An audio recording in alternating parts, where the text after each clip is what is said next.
Hey guys, this week I really wanted to tap on anxiety, mental health, depression, a lot of things that are brushed under the rug, not really given full attention to. And I really feel like what we're going through right now with the pandemic, police brutality, racism, I feel like this is the perfect time to bring this up because I know I'm not the only one dealing with these type of thoughts, feelings, emotions, on top of trying to keep everything normal. And it's not normal. We're not going through normal times right now. So I had my first anxiety attack in like 2015 when I was an undergrad. And I actually heard of anxiety attacks, but I just didn't know what it was. So I just remember being in the cafe with my girlfriends. We were talking and I just got this rush of like emotions over me. It was just like, I don't know if this is similar for anyone else out there, but it's just like a rush of heat over your body and you just kind of feel weird, like sick. And so I told my girlfriends, like, I gotta go, I don't know what's going on, I feel sick, blah blah blah. So I'm like speed walking to my dorm room and I get outside and I just like start bawling crying. Like I'm bawling crying. I don't care who was looking at me at the time. I couldn't focus on who was looking at me, what was going around me. I was just bawling crying. I was hyperventilating. I felt like my heart was about to jump out my chest. I was crying. So I called my mom and I'm like, oh my God, like, I don't know what's going on with me, blah blah blah. And she's just like, are you pregnant? And I was like, Mom, what? No, I'm not pregnant. Like, where did this come from? And she was like, well, I had my first anxiety attack when I was pregnant. And I'm like, no, I'm not pregnant. I'm just going through some stuff right now and I don't understand where all these emotions coming from and I just feel overwhelmed right now. So she's like, calm down, calm your breathing down. And I eventually got myself down and that's when I realized like, okay, something's going on, something's shifting for me. But I really did not accept that I had anxiety, dealing with anxiety at that time in my life. So then again, my anxiety didn't pop up or flare up again, or anxiety attack didn't flare up again until I started nursing school when I was going through, and it was actually throughout the entire time of nursing school, just not being in control, not having control over situations. And I feel like that's what triggers my anxieties. Like not being able, you can pray all day, you can tithe, you can fast, you can talk to friends, but sometimes it's just not enough because I found myself, I was failing class. I felt like 2 classes while I was in nursing school, almost failed 3. I wasn't doing well on my exams. I financially was having a hard time trying to know when to work, when to study, how to pay for bills, how to still do self-care, when to work out, how to pay for food. Like it was just a lot going on for me while I was in nursing school. And that probably was the first time that I ever experienced a sense of depression or several moments of depression. And I knew that I was actually experiencing anxiety and depression. One, I found out I had anxiety for real, was from my teacher. When she brought me into her office, we were talking. She was like, Brie, I really think that you suffer from anxiety. She was like, you are showing all of the signs of it.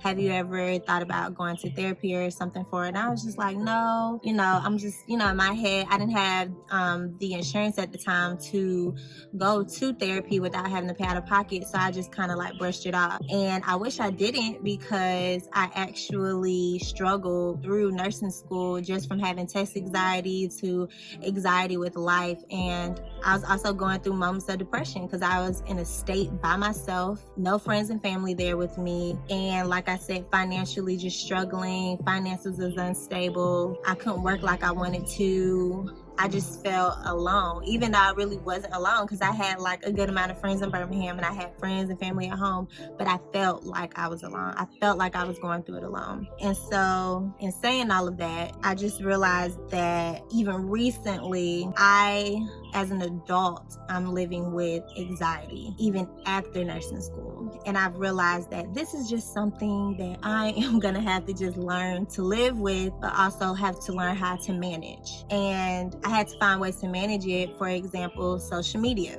We all know that racism and police brutality have always been here, but the fact that it was actually recorded and viral, and this is not the first time I've seen a death of someone on social media that went viral, but this video talking about George Floyd went viral, and I watched it, and just going through the motions of watching the video, I was furious watching it. As a medical professional, I was furious. I couldn't understand how someone can say that they cannot breathe. And then even outside of, let's say this officer lost sympathy for that, because he's probably heard it plenty of times, but the fact that people were telling you that this person couldn't breathe and they weren't moving and they weren't showing signs of life and they still allowed this person to die. Those emotions, on top of feeling as if that could have been my brother, that could have been my friend, my uncle, my dad. It was just overwhelming. And to then know that I'm also going through a pandemic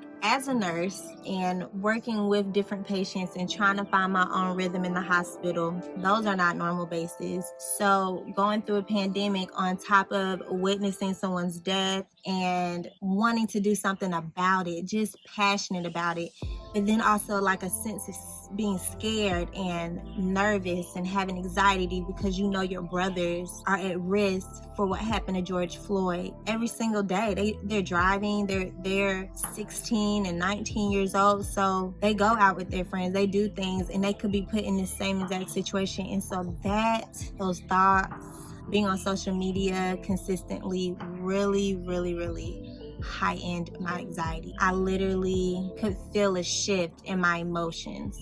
Even with nursing, when I started with nursing at the hospital that I'm at, I realized like when the coronavirus happened, first started the nursing, I'm like coming home, talking about everything, I'm all happy. And then this coronavirus started and it was stressful, and it's still stressful. I found myself not wanting to even come home and I don't want to even talk about it when I come home. Like, I don't want to hear about it on the news. I just want to come home and just chill. And in regards to the situation with George Floyd, Ahmaud, Breonna, it really made me feel like I can't be quiet right now though. I can't allow this to be swept under the rug. I can't come home and not talk about it. And that also heightened my anxiety, heightened my emotions. To be truthful, having to go to work and still take care of people who probably don't care that much about me and my skin tone. But that's all about nursing. Even outside of what's going on TV, I knew that I had to sign up for this type of position where you're gonna take care of murderers, rapists, pedophiles, just all spans of life. And so I think the balancing of my emotions and being on social media all the time really heightened my anxiety and my feelings. And I know a lot of people out there feeling the same, because what I realize is I'm at this point now, and I've run into this point before, that you have to find a balance. I have to find a balance in my life because I have to have peace. I have to have mental and physical peace. And I really want to share what I found out helps me. I'm not 100% with this. I'm not a therapist. But I know from research and what I've done, this helps me. I have to take mental breaks from social media. I have to take time away from the news and watching TV. I have to indulge my attention into God. If you don't believe in God, whoever your God is.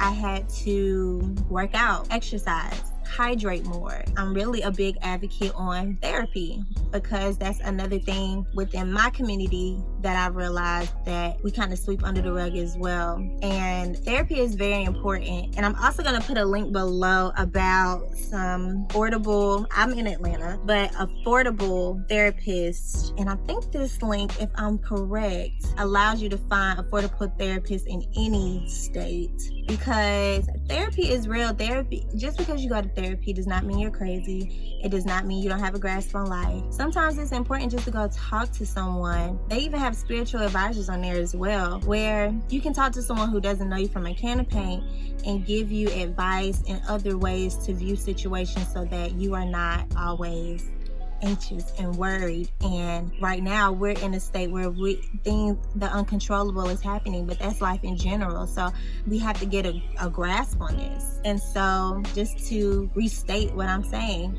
work out, read the Bible, read a book. I've actually started a book so I can have my attention on that. Eat healthy, hydrate, talk to your friends and family. If that's not working, get a therapist. Take out self-care time for yourself. Walk around your neighborhood.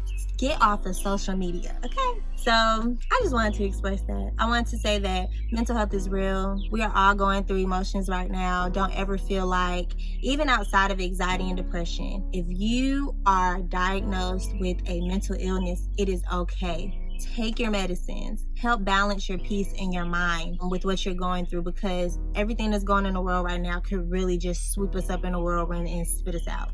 And we have to get a grasp on our lives and our peace, because at the end of the day, if you don't have peace, I don't know how you're getting through day to day. If you don't have peace of mind, a grasp on things. So I'm gonna continue to pray for the world. Y'all pray for me.